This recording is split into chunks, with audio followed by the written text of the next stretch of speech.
pride is on the move. Raptors hover over a withered carcass.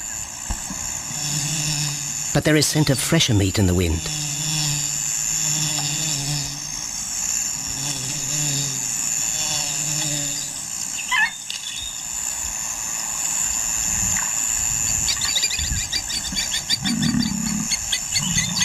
Pickings have been slim for Nabamba's pride since her fight with a startled warthog. The lioness is limping from the encounter. And even the pride's big male, Jabu, wonders when his next meal will come.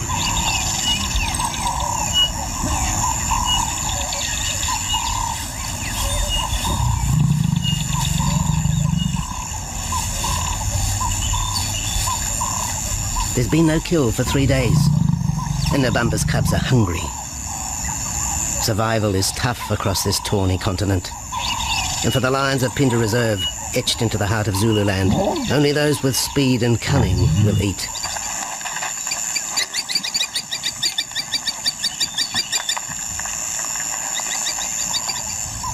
For this pride anyway, it's been a long time between meals.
Jabu had waited too long for his lioness to feed him. Overnight, his stealth carried him into the path of a careless zebra. The rest of the herd is still skittish. One animal had already lost his tail to a hungry pride, but for the dazed stallion, it was all over in seconds.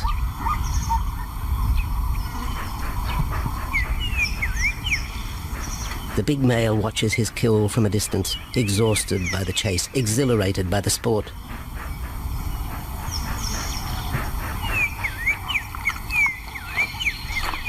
Jabu will feast later. Tired from the hunt, he needs to rest.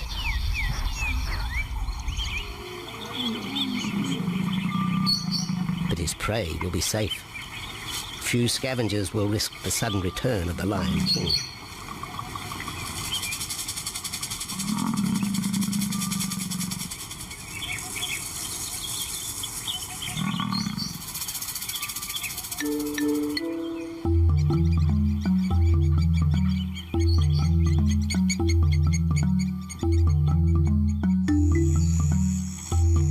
Zulu trackers follow the spoor of Nabamba's pride across Nziki Marsh.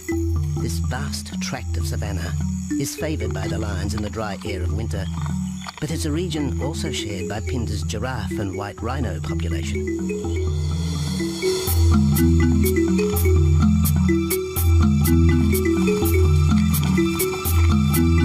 Through modern times, most of southern Africa's wildlife has been ravaged by hunting and habitat loss. Farmland, overgrazed and buffeted by domestic stock, has ripped the heart out of the original bush. The open, broad-leaved woodland, acacia bushveld, and wetland habitat had all but disappeared, taking with it the wildlife.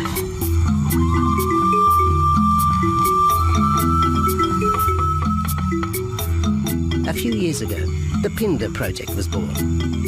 17,000 hectares of farmland bought up in KwaZulu-Natal along South Africa's eastern seaboard. What followed was the largest game restocking program ever seen on the subcontinent.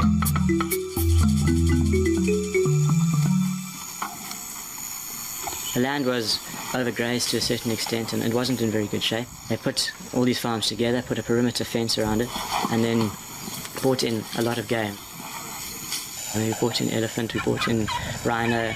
We started off with those sort of animals and then started with cheetah, bringing in cheetah onto the reserve, mainly to get them used to the area before the lions came on, because the lion is a more superior predator as such and would dominate the cheetahs. We wanted to get them settled first before the lions came in.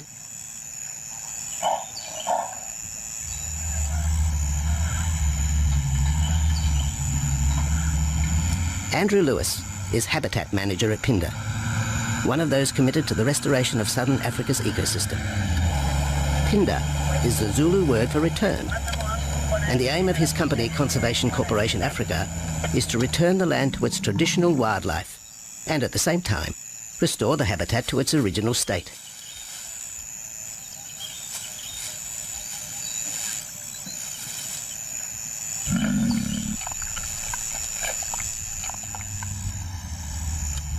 Phinda is cautiously open to top-level tourism, limited and luxurious.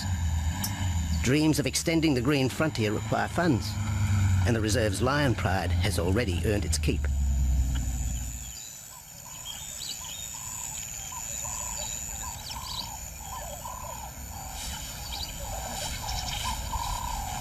The lions on this property are actually generating revenue for the property through ecotourism, and that they are a benefit to the wildlife because of the draw card. There's a few animals, lions, elephants, for example, and rhinos, and possibly giraffes, but those are your main ones that people come to see.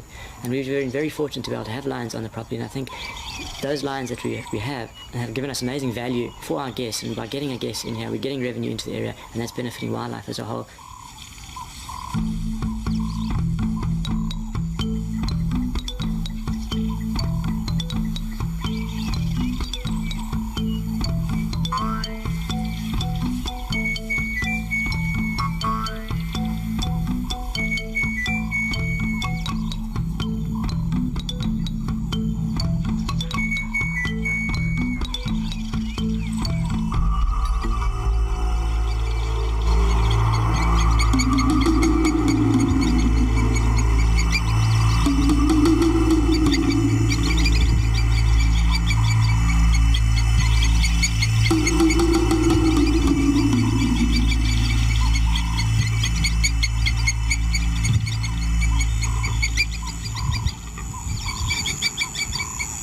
Jabu has returned to his kill. He licks the bloated carcass, but still there is no feeding.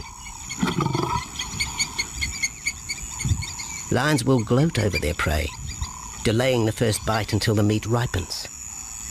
For Jabu, the prospect of the meal is to be relished as much as the eventual feast.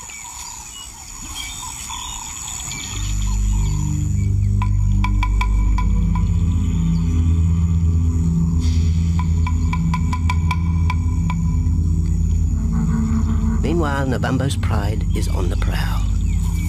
The older cubs are 10 months now, weaned, but still dependent upon Nabambo for food.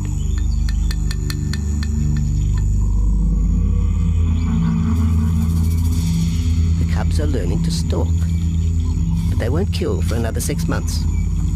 Young male lions are usually ejected from the pride when they are about 2 years old. Fending for themselves, they form hunting groups with other isolated males. Nabambo's cubs aren't sure what to do with prey so close, but the lioness isn't far behind. Their time for hunting will come. Nabambo's 4-year-old daughter also lives with the pride. She is the mother of the group's youngest offspring, 7-week twins Umveli and Damana. The little cubs have been hidden since birth, and now stay close within the protective circle.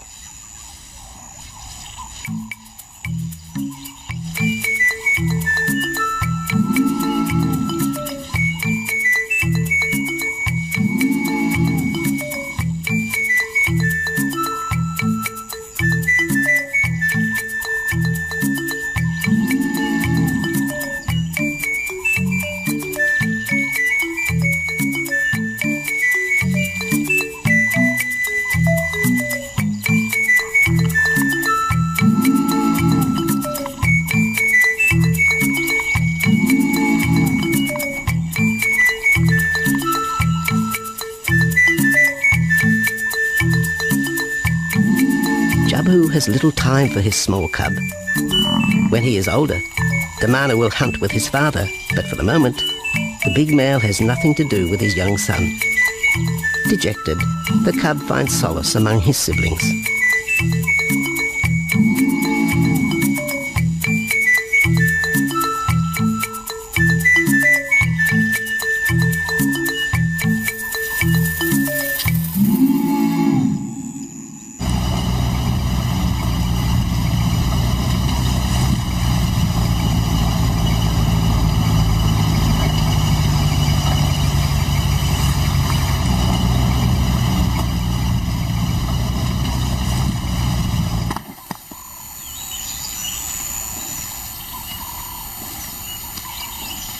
A young giraffe lies helpless in the grass.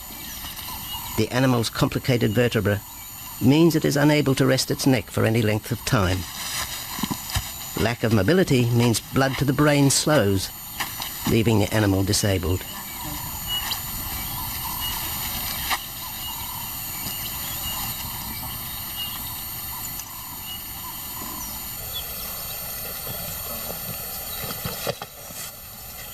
Efforts to lift the head fail, and rather than leave the giraffe vulnerable to predators, the young bull is shot by rangers.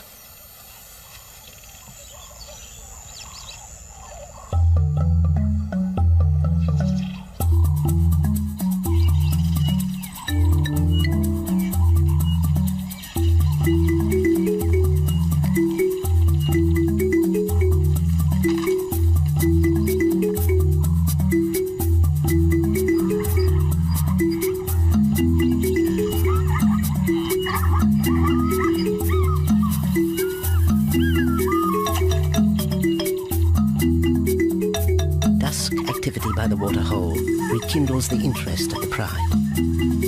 Namambo is typical of most big cats. They conserve energy 20 hours a day, waking only to groom and hunt.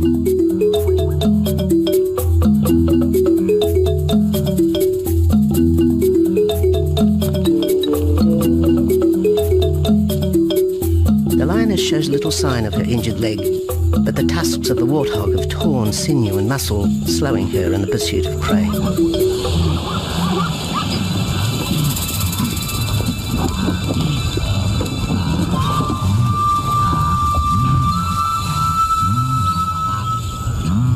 Once again, Namambo and her pride will go hungry. But the big lioness senses another kill nearby. A young giraffe slain by humans will provide meat for her cubs. Leaving the pride, Namambo follows the scent.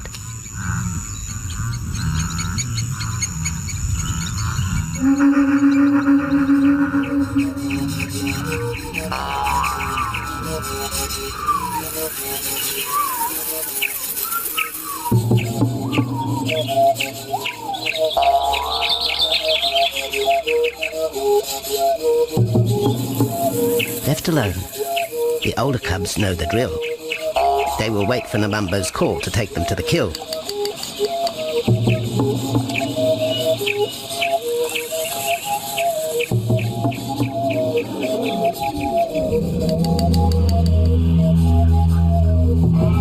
The day moves into shadow. The cubs are restless and a little afraid. Adult lions have few enemies, but cubs, even those 10 months old, are at the mercy of leopard and other predators.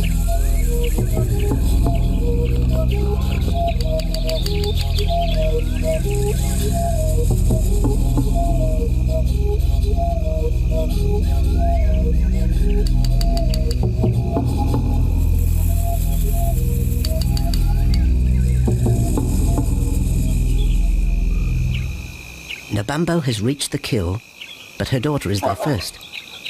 Even though females hunt together, rivalry for the prey is fierce.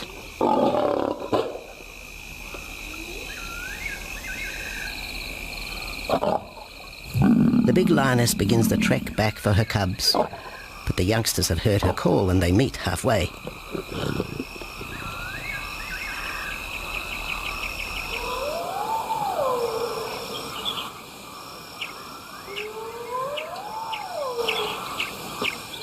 Nabambo settles herself in the long grass. The cubs are unfamiliar with her behaviour.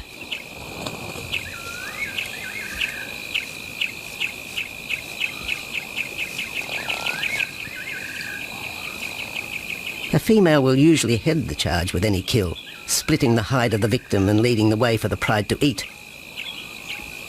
But there is human scent around the giraffe, and the big lioness is cautious. She watches her cubs, hidden, alert to any potential threat.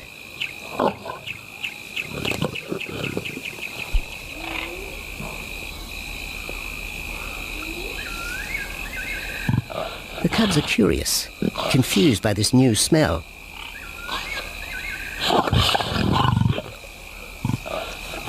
The lioness moves in for a final check, but she has already made up her mind. The carcass is tainted. There are foreign traces, a dangerous ambience. Instinct tells her this is not food fit for her cubs. Disappointed, Nabambo moves away, the scent of another night stalk already in the wind.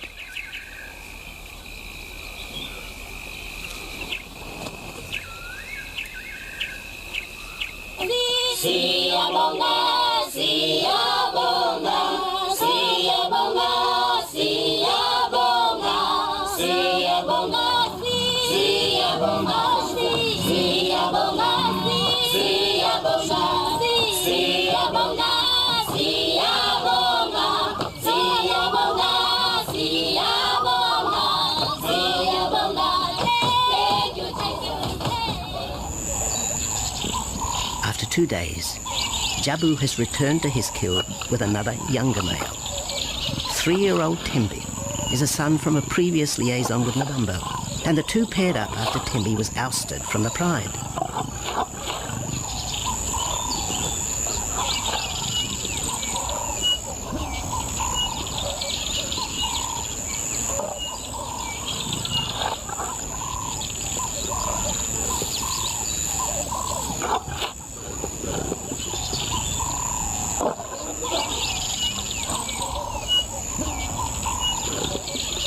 Pride males are lazy and will gladly let the females track down prey. But the theory that males won't hunt is a fallacy. Any hungry male will hunt for himself when no free lunch is provided by the lioness, hyenas or other predators.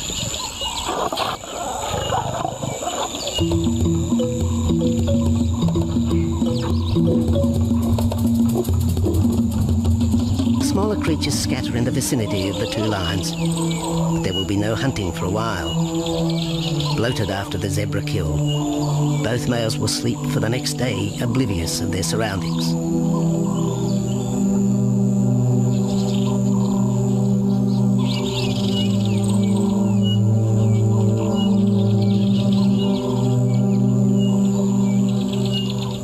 Lions hunting in pairs or groups have a success rate of around 30% in daylight, but studies show single hunters are more successful at night. Lions are sociable cats, the only group to take part in communal hunts.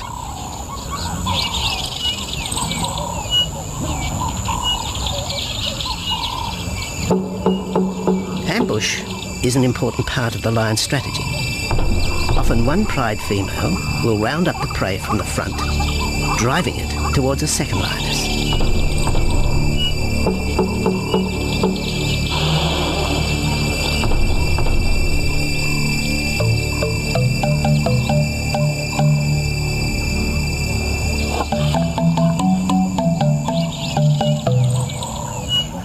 As in most cases, the pride male will only get involved if he has to.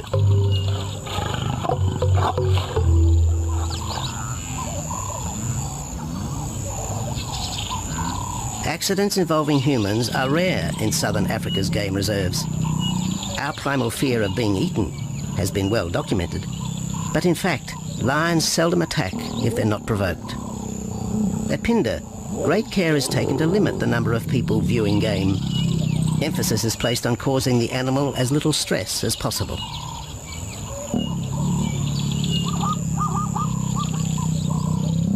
Man isn't a part of their natural food source. They don't normally go out and hunt people. I think your lions are opportunists though, and I certainly think that if your lion is very hungry, under stress, I don't think they'll necessarily go out to hunt you down, but if you interfere with them, they'll certainly kill you. And there's a good chance they might eat you at the same time.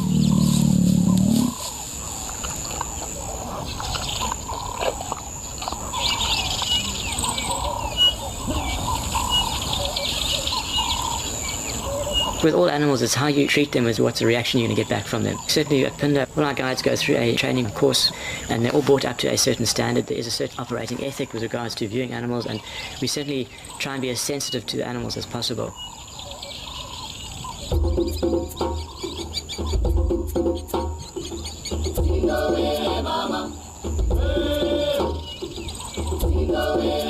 Cradled within the arms of the Yabomba Mountains and the Indian Ocean, Pinda covers one of the most diverse regions of Africa.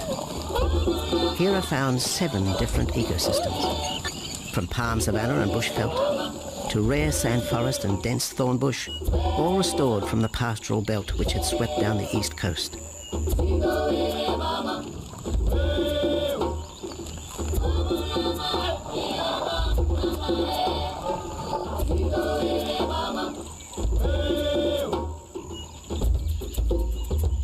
Where cotton, pineapple and cattle farms once stood, lion now roam their habitat again, alongside some traditional neighbours.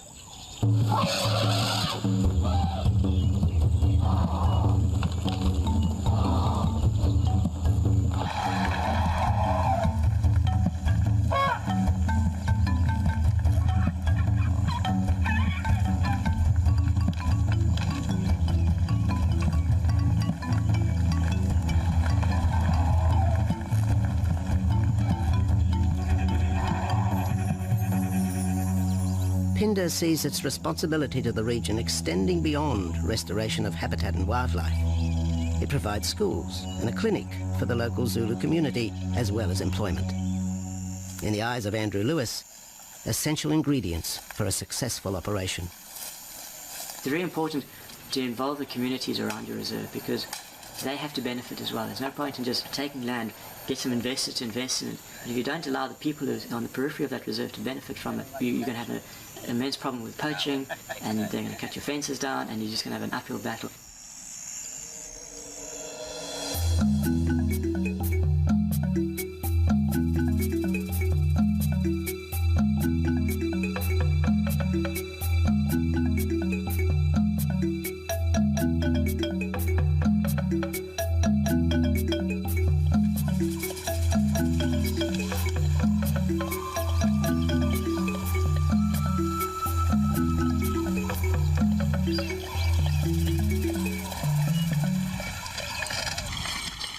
In 1992, the Pinda lions were among the first of the big 5 animals to be relocated to the reserve.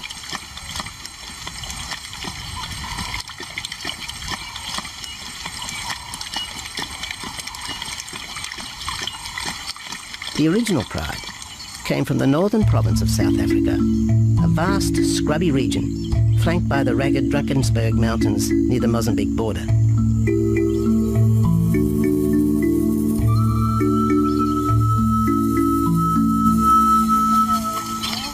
Peter Rogers helped round up Pinda's first pride, handling the lion's capture and subsequent move south.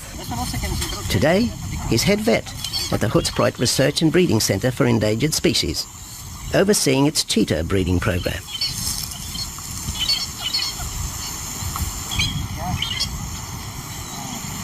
But it's the discovery of what's believed to be a long-extinct strain of lion that has put Peter's centre on the map. We were involved in the rescue of these circus animals that came down through Africa and were abandoned in Maputo. We were just founded by an animal welfare group called Animal Defenders based in London, and they said, could we just keep these animals temporary? First they mentioned tigers, and then they came back and said, well, there's 6 lions as well. So we said, yeah, we could hold them temporarily just until they found permanent homes for them, but basically get them out of the predicament that they were and the shocking conditions that they were in Maputo and Mozambique.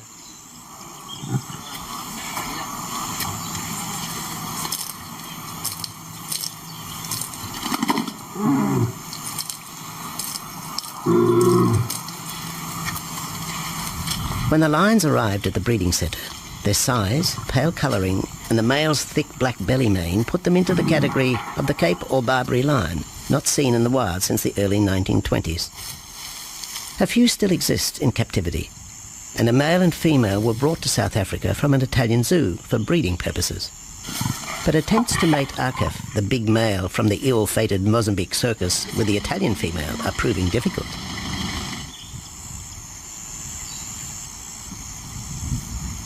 Akef is overprotective, even preventing the lioness from eating when the meat truck arrives.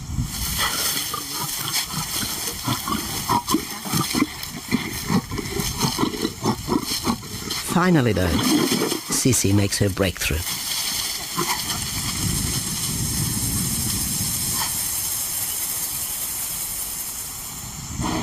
We'll see you up in the front there, Mark. You're going to go to that sort of middle central area. Where are you going to go? In the next enclosure, Arturo, the Italian Barbary male, is about to be sedated. His attention to his sister Cece through the fence is hampering mating efforts, and Peter Rogers is keen to move the big male. He shoots the dart into Arturo's rump. Arturo has been sterilized, but while his breeding days are finished, he'll live out his days at the center. 1.5 minutes now, so His female companion, another Barbary from the Mozambique circus, is drawn away by the meat truck.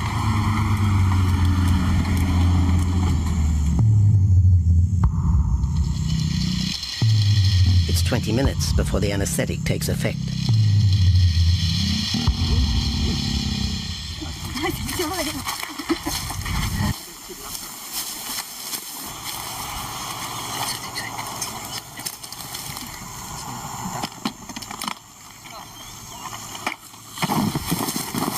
it's nice to be the supervisor. Slowly.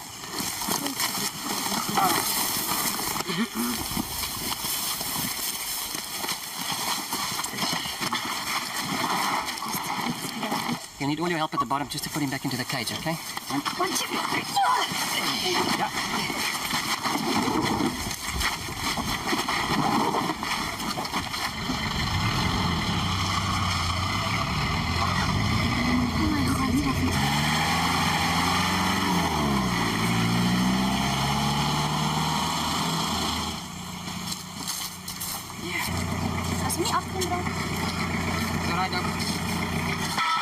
The anaesthetic gives Peter Rogers and his team a chance to check over the 12-year-old lion. He'll spend a few weeks in this cage before being returned to his enclosure for observation. I still want to inject him and everything, Mark.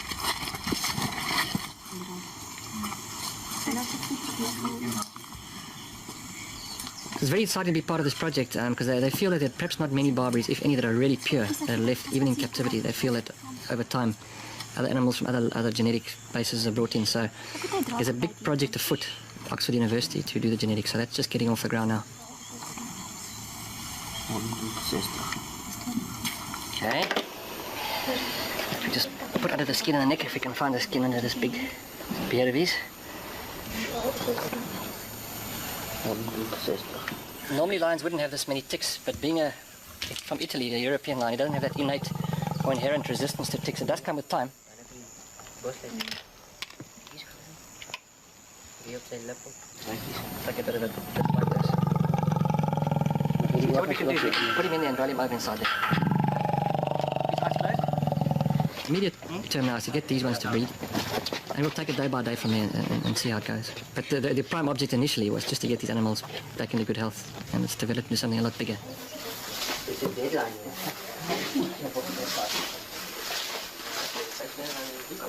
Yeah.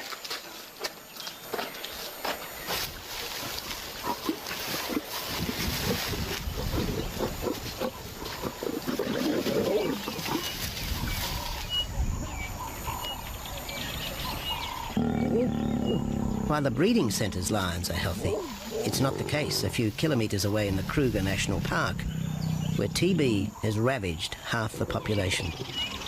Infected buffalo have been blamed for the outbreak, primarily in the south of the park, and attempts are being made to fence off the diseased area.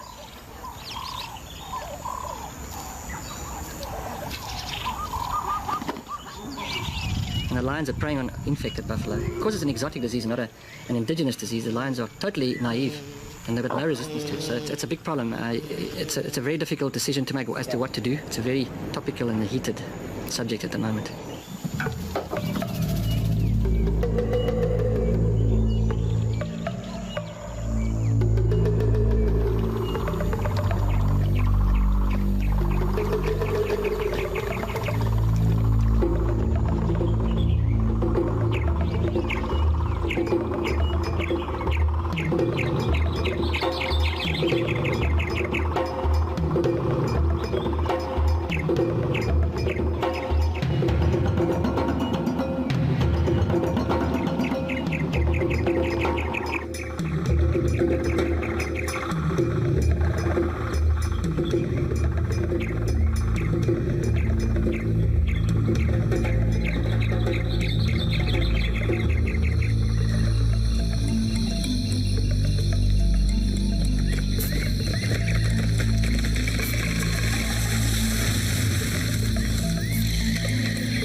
Back in Phinda, the night stalk has begun.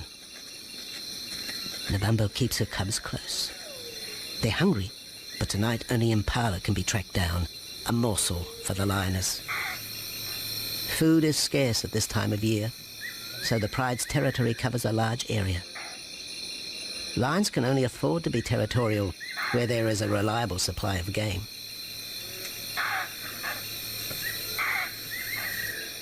Jabu wants to mate. He's been with his pride for nearly a year now. But Nabambo would prefer a larger group of males around her. Eventually, though, Jabu will have to join forces with other males to have a chance of keeping this pride. The big male is only 7 years old and a fine specimen, weighing in at just under 200 kilograms. For the moment, he's secure. Although tonight, Nabambo has hunting on her mind.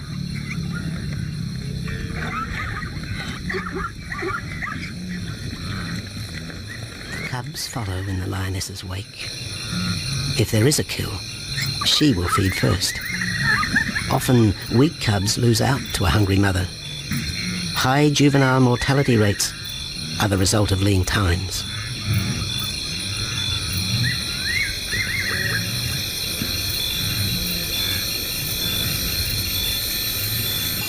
Jabu has had enough. He's been walking for hours. Sleep is more important. And the zebra he ate 2 days ago will suffice for another night.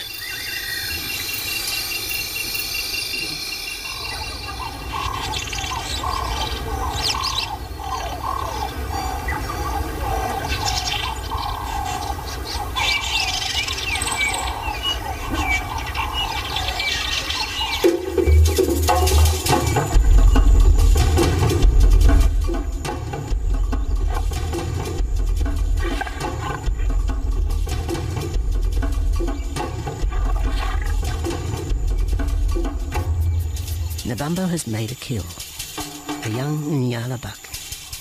It's been 3 days since the pride is eaten, and this will provide meat for them all. But the lioness will eat first.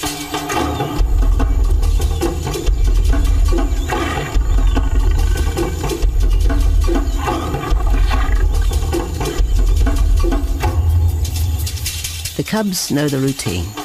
They will get their turn. But Nkosi is hungry. He creeps towards his mother. As the biggest of the cub,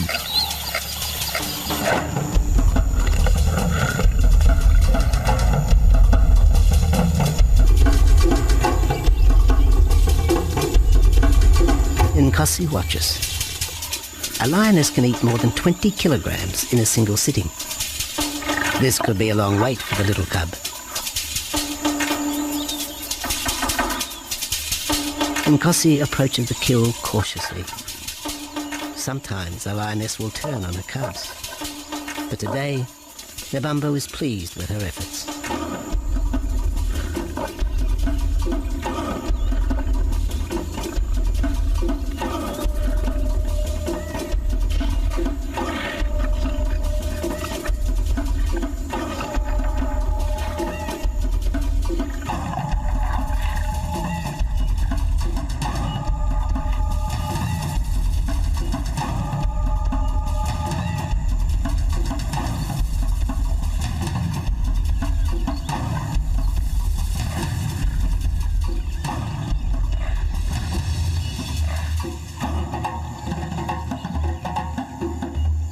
Nabambo has had her fill, for the moment anyway. Lions never eat the stomach of a kill.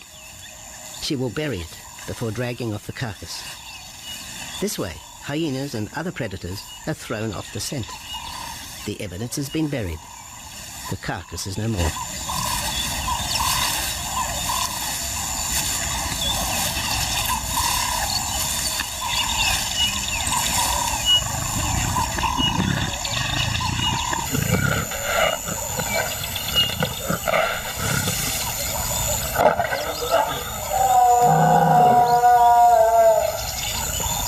Nabambo's daughter hears the call.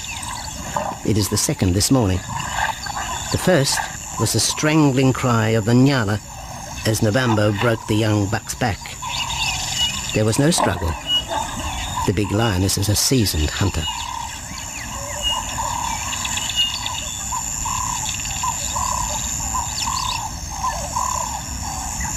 The rest of the pride will feast on the carcass after Nabambo retires.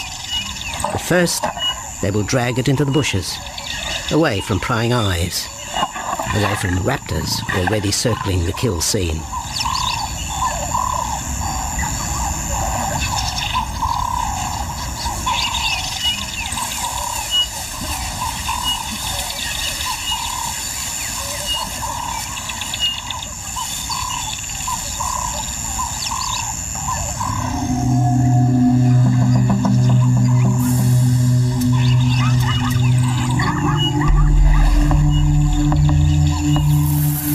Kill has created a nervous edge. Even the hippo, its bad temper legendary, is flustered, anxious to protect its waterhole. The wildebeest are a favourite prey for lions. Naturally, they feel vulnerable. But for the pride, there is no agitation. Gorged, they will sleep for the next day. Even Mveli and Damana, the 7-week twins, have tasted blood for the first time. But it will be many months before they take part in a hunt. For the moment, they just want to play with Nkosi.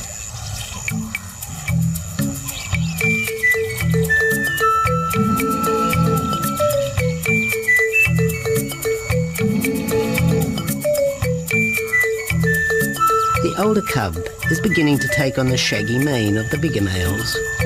Within 18 months, he will be hunting with them, competing for his own pride. In the meantime, though, he has to contend with his young siblings.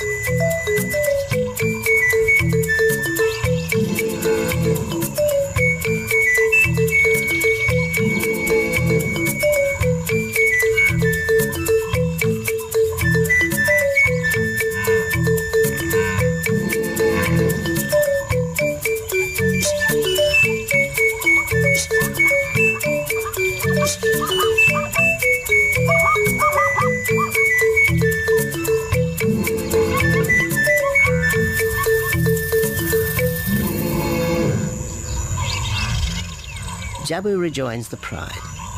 He has missed out on the kill, but he didn't share his zebra with the rest of the pride the previous day.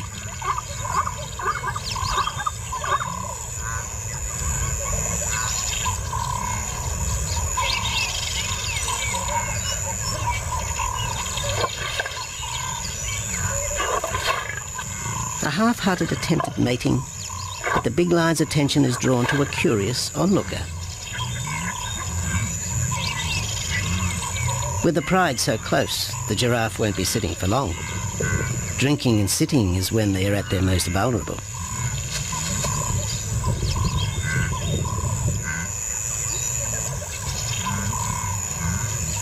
Jabu keeps an eye on his group. Pride takeovers by other males are common, and savage fights can occur between the pride male and the intruder. If a takeover is successful, the new male will usually kill all the suckling young of his former rival. When a nursing mother loses her cubs, she comes into heat within a few weeks. The normal interval between cubs is about 2 years, with a gestation time of 3 to 4 months.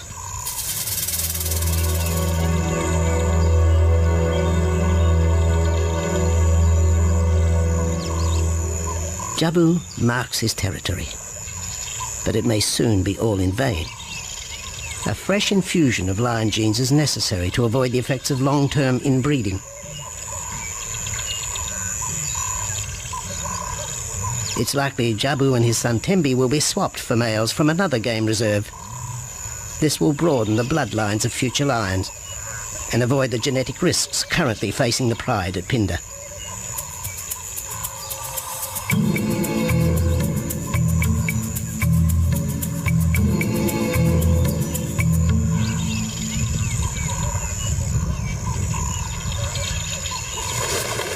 Vultures have found the dead buck, but there is little left of the carcass.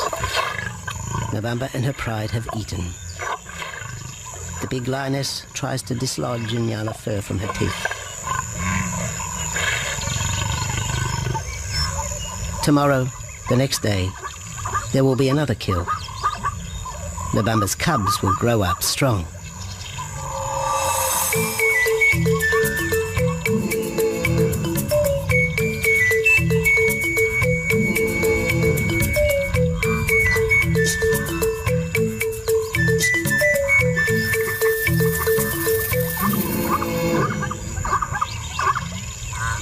The lion is the greatest of all predators, the essence of all that is Africa. And yet, there are fewer than 50,000 left in the wild. The future for the species lies in managed reserves such as Phinda. Here in Zululand, the lion roams free for the first time since the beginning of this century. At Phinda, the philosophy has always been simple. Africa's wildlife land, undervalued and underutilized, is the continent's most precious natural resource. Focusing on the animals, their habitat and local communities is just the beginning of an African renaissance. Phinda is, after all, the Zulu word for return. Maybe, too, it's a chance for man to redeem himself just a little.